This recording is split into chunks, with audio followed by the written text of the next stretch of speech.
सुना हो कनी सुना कनी मदद करत जाना कहीं कि हमरा के कुछ समझ नहीं आए रहला।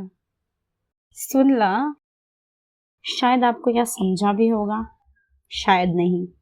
जो मैंने कहा यह मैथिली भाषा में था। जरा रुको, जरा हमारी मदद करते जाओ, कुछ समझ नहीं आ रहा क्या करें। तो आपके साथ मैं अंजलि त्रिपाठी, एक विद्यार्थी और पर्यावरण प्रेमी, और आज के ये पॉडकास्ट जंगल की आवाज़ में आपका स्वागत करती हूँ। जंगल की आवाज़ नेचुरलिस्ट फाउंडेशन की तरफ से एक साप्ताहिक पॉडकास्ट पहल है, जहाँ पे हम करीब लाते हैं आपको सरकारी पर्यावरण नीति और पर्यावरण संबंधित अधिक जानकारी से। तो देर किस बात की, चलो शुरू करते हैं। आज हम जा रहे हैं मिथिलांचल, नॉर्थ बिहार में।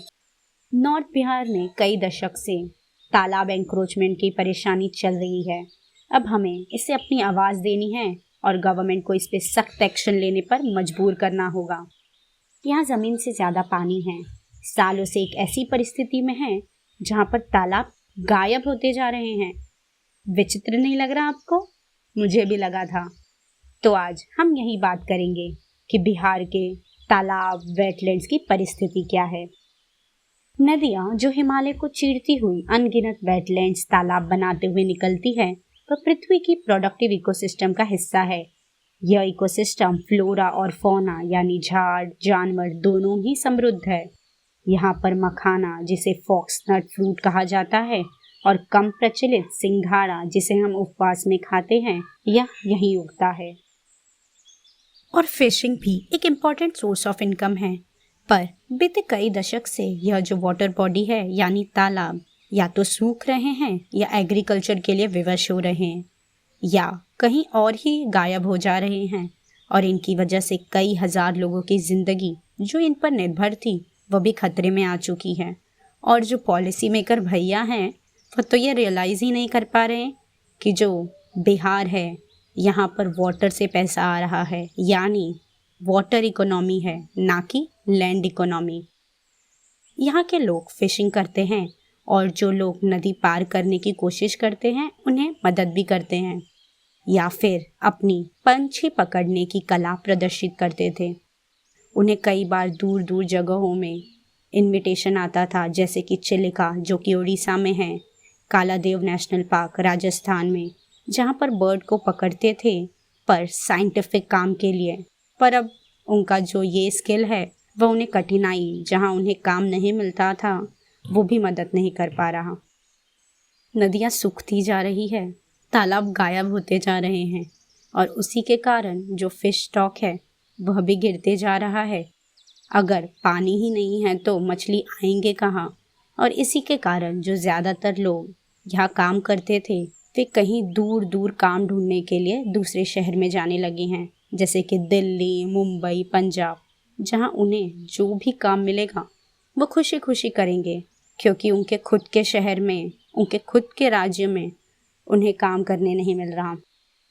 अगर आंकड़ों की माने तो बिहार में 2.5 लाख हेक्टेयर एरिया में वेटलैंड्स हैं। गवर्नमेंट की एक और पॉलिसी है जिससे वहाँ के लोगों को तकलीफ हो रही है। वह यह है कि अगर पानी 1 मीटर से ज़्यादा गहरा हो जाता है तो वहाँ हम फिशिंग भी नहीं कर सकते, और वह एरिया गवर्नमेंट का हो जाएगा और डायरेक्ट कॉन्ट्रैक्टर को ऑक्शन में दे दिया जाएगा। और इससे फिर से वहाँ की मछुआरे को परेशानी होगी। आपको यह मालूम होगा कि बिहार एक ऐसी जगह है जहाँ पर मखाना कॉमर्शियल स्केल पर ग्रो किया जाता है। यह जो वेटलैंड है, तालाब है, यह सिर्फ इंसानों के लिए लाभकारी नहीं है, बल्कि पशु, पक्षी, एम्फीबियन, रेप्टाइल्स, सबके लिए एक छोटा सा घर है। यहाँ पर आपको अलग अलग मेडिसिनल प्लांट मिलेंगे जो वहाँ के गांव के लोग दिन भर के रोज़मर्रा की ज़िंदगी में यूज़ करते होंगे। नीति निर्माता ये भी नहीं समझ पा रहे हैं कि यह तालाब इंडिया की अधिक आबादी वाले राज्य को आमदनी देता है। अगर एक एग्जाम्पल देते हुए, कोई भी एक एरिया जहाँ मछली पाई जाती है, वह चावल की खेती के एक एरिया से आप कंपेयर करेंगे तो जहाँ मछली पाली जाती है वहाँ से ज़्यादा पैसा आता है, ना कि खेती वाले चावल की खेती से। जो तालाब बचे हैं और है वहाँ भी खेती से दूषित पानी जा रहा है और घर के कचरे वाले पानी। इसी के कारण यह पानी घर के छोटे काम जैसे पानी पीना, खाना बनाना इत्यादि के लिए भी इस्तेमाल किया नहीं जा सकता। यह सब जहर की तरह तेजी से फैल रहा है और सारे तालाबों को दूषित करते जा रहा है। अगर हमें यह वाटर बॉडीज बचाना है तो कानून बना के नहीं, पर लोगों को यह रियलाइज करवा के होगा कि अगर वेटलैंड्स गए तो हम कितनी महत्वपूर्ण चीज़ें खो देंगे। अवेयरनेस प्रोग्राम हर जगह करना अति आवश्यक हो गया है। दुधवा बर्ड सेंचुरी में मंदार नेचर क्लब इसी डायरेक्शन में काम कर रहा है। इतनी कठिनाइयों में उम्मीद की किरण है तालाब बचाओ अभियान। तालाब बचाओ अभियान नारायण चौधरी जी के नेतृत्व में करीब 1 दशक से चल रहा है। जब उन्होंने इसकी शुरुआत की थी तब उन्हें ये नहीं पता था कि ये उनका पैशन बन जाएगा। शुरुआत में उन्होंने जब हैंडपंप को सूखते देखा और तालाब को गायब होते देखा तब उन्हें इस पे पढ़ना शुरू किया ताकि इसका मूल कॉज समझ पाए। चौधरी जी मिथिलांचल के दिल यानी दरभंगा में रहते हैं और वहीं उन्होंने धीरे धीरे लोगों को अवेयर करना शुरू किया। धरने, सिग्नेचर अभियान, बड़े त्योहारों जैसे दुर्गा पूजा, छठ में पोस्टर की प्रदर्शनी, विद्यार्थी के साथ मीटिंग रखना, एक ध्येय के लिए जो था तालाब को बचाना। उनके यह प्रयासों ने बहुत लोगों को तालाब बचाने की ओर शिक्षित किया। अब के समय में वहाँ के लोकल, चाहे वह गांव के हो या शहर के, दोनों सामने से आके जानना चाहते हैं कि वह कैसे तालाब को बचा सकते हैं। इनके यह अभियान में retired DRDO scientist, doctor, engineer, teacher सब जुड़े हुए हैं।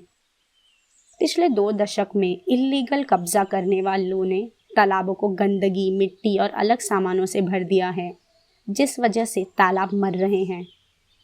तालाबों के गायब होने से मानसून के दौरान प्राकृतिक रूप से पानी की कटाई करने की उनकी क्षमता भी प्रभावित होगी। 3 बड़े तालाब जैसे कि दिघी म्यूजियम, गंगा सागर और हराई जो 700 साल पुरानी थी और जो 200 से 400 साल पुरानी बाकी के तालाब हैं, उन्हें भी कब्जे करने की कोशिश जारी है और डर है कि वह भी जल्द डंपिंग ग्राउंड ना बन जाए। करीब 2007-2008 में हैंडपंप पूरी तरह सूख गया था तो मोटर पंप लगाना पड़ा और वहाँ 2013-2014 में तो टैंकर मंगवाने की नौबत आ गई थी। आप सोच रहे होंगे कि ऐसी जगह जहाँ पानी इतनी आसानी से उपलब्ध था वहाँ पे पानी की इतनी कमी आ गई कि टैंकर मंगवाना पड़ रहा है, क्योंकि ना वहाँ के लोगों ने इस पे ध्यान दिया ज़्यादा, ना वहाँ के गवर्नमेंट ने। आंकड़ों की माने तो दरभंगा शहर में 1960 में 350 तालाब थे, फिर 1990 में 250 और अब 100 ही है, ऐसा डिस्ट्रिक्ट गैजेटर के मुताबिक है। ये सब देख के नारायण चौधरी जी ने सोचा अब तो हमें कुछ करना ही होगा वरना बहुत ही देर हो जानी है। कुछ सालों में बढ़ती हुई पानी की परेशानी से तालाब बचाओ अभियान बढ़ते गया और सिर्फ तालाब तक सीमित नहीं रह गया, अब नदी, वेटलैंड्स तक बढ़ गया है और सारे जलाशय यानी वाटर बॉडीज को बचाने की ओर बढ़ गया है। चौधरी जी के इतने प्रयत्नों के बाद मिथिलांचल भाग्य के कुछ तालाब बच गए और वापस उनमें जान आ गई है, पर फिर भी गवर्नमेंट की ओर से कुछ खास मदद नहीं मिली। आम लोगों के बीच में नारायण चौधरी तालाब रक्षक के रूप में माने जाते हैं और आज दरभंगा में जितने भी तालाब बचे हैं या उनकी देख रेख हो रही है कि इनके और इनके साथ काम करने वालों की वजह से ही मुमकिन हो पाया है। अगर हर नॉर्थ बिहार के गांव में करीबन 5 से 10% एरिया देखा जाए तो वह वेटलैंड का होगा, फिर भी आज तक एक भी सीरियस कदम नहीं उठाया गया है उनको बचाने के लिए। और जैसे मैंने आपको पहले भी कहा कि नॉर्थ बिहार में वाटर इकोनॉमी है, ना कि लैंड इकोनॉमी। आगे बढ़ते हुए बायोडाइवर्सिटी की बात करेंगे तो आप देखेंगे कि एक समय पर माइग्रेटरी बर्ड्स के लिए नॉर्थ बिहार स्वर्ग था। कन्वर लेक, कुशेश्वर स्थान, बरेला, गोगाबिल, यह सब जगह क्लाइमेट चेंज की वजह से और पौंड में कमसों के वजह से सिकुड़ते जा रहा है। ये सारी जो वेटलैंड है वह बड़ी नदियों से कनेक्टेड है और वह बारिश के समय बाहर तक आ जाती थी और उनके वजह से बहुत सारे पंछी आया करते थे क्योंकि पानी की सुविधा होती थी। पर अब पानी ही नहीं है तो खाने के लिए वहाँ पर मछली भी नहीं है और उसी वजह से बर्ड की पॉपुलेशन को बहुत ज़्यादा इफ़ेक्ट हुआ है। सारा स्क्रीन 2000 से 2007 तक यहाँ पर दिखाई देते थे पहले जो 412 स्पीशीज लिस्ट की गई थी, अब उनमें से 4 क्रिटिकली एंडेंजर्ड हो चुके हैं और 10 स्पीशीज वल्नरेबल और 18 नियर थ्रेटेंड। ऐसा लगता है अगर वेटलैंड्स को बचाया गया होता तो यह पंछी भी ज़्यादा नंबर में होते। यह सबके कारण कई हैं, जैसे कि क्लाइमेट चेंज, हैबिटेट गायब हो जाना, हाई टेम्परेचर, और कुछ पंछी तो पोचिंग के भी शिकार हो जाते हैं, जैसे कि अलेक्जेंडर पैराकीट, जिन्हें ज़्यादातर लोग पेट के रूप में रखना पसंद कर रहे हैं। और सबसे आश्चर्यजनक बात यह है कि जो स्पैरो, हम जिसे गौरैया कहते हैं, वह भी अब नहीं दिखाई दे रहा, जो पहले हर घर के किनारे दिखाई देता था और उनके घोंसले भी दिखाई दिया करते थे। पर एक खुशखबरी की बात है कि एक्सपर्ट ने 8 नई स्पीशीज के पंछी वहां पर ढूंढे हैं। सरकार ने 2019 में जल निकायों को एनक्रोचमेंट से मुक्त करने के लिए और राज्य में सूखे, बाढ़ और पीने की पानी का संकट से निपटने के लिए एक अभियान शुरू किया था। यह अब बहुत प्रचलित जल जीवन हरियाली मिशन से जुड़ा हुआ है, जिसके तहत किसानों को तालाब बनाने के लिए सब्सिडी मिलती थी। तब यह दावा किया गया था कि जल निकायों के संरक्षण के लिए तालाबों, झीलों, नहरों, अहरर और पाइन्स, पारंपरिक जल संचयन प्रणाली, नालियों, जल निकासी चैनलों और नदियों के अतिक्रमण को हटाने पर ध्यान दिया जाएगा। जल स्रोतों को अतिक्रमण से मुक्त करने के नाम पर गरीबों को सबसे अधिक विस्थापित किया गया है। न्यायालय और सरकार के दिशा निर्देशों का उल्लंघन करते हुए पिछले साल से आज तक कई तालाबों का अतिक्रमण किया गया है और अवैध रूप से व्यापक दिन के उजाले में भरा गया है। पुनर्जीवन के नाम पर तालाबों को क्षतिग्रस्त किया गया है। उन्हें पुनर्जीवित करने के लिए मिशन योजना के तहत अधिकांश तालाबों को एक गहरी खुदाई होल में बदल दिया जा रहा है। अन्य क्षेत्रों में विपरीत मिथिलांचल की विरासत जल निकायों मुख्य रूप से तालाब, कुओं, नदियों के नेटवर्क और वेटलैंड्स हैं। लेकिन हम अपनी नदियों और उनकी शाखाओं सबसे अच्छे प्राकृतिक उपहार का प्रबंधन करने में सक्षम नहीं रहे। 2019 में नारायण चौधरी और उनकी टीम ने पारंपरिक कुआओं के रिनोवेशन के नवनिर्माण के लिए एक रिपोर्ट जारी की थी, जो लोगों के पारंपरिक कुओं को रिनोवेट की पहल पर आधारित है।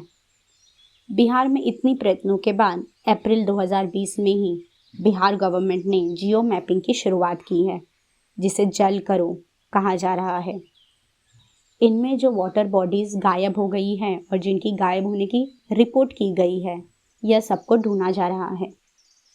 जियो मैपिंग में वह ट्रेस करेंगे और आइडेंटिफाई करेंगे वाटर बॉडीज़ को, और आगे मदद होगी वाटर हार्वेस्टिंग और तालाब बचाने में।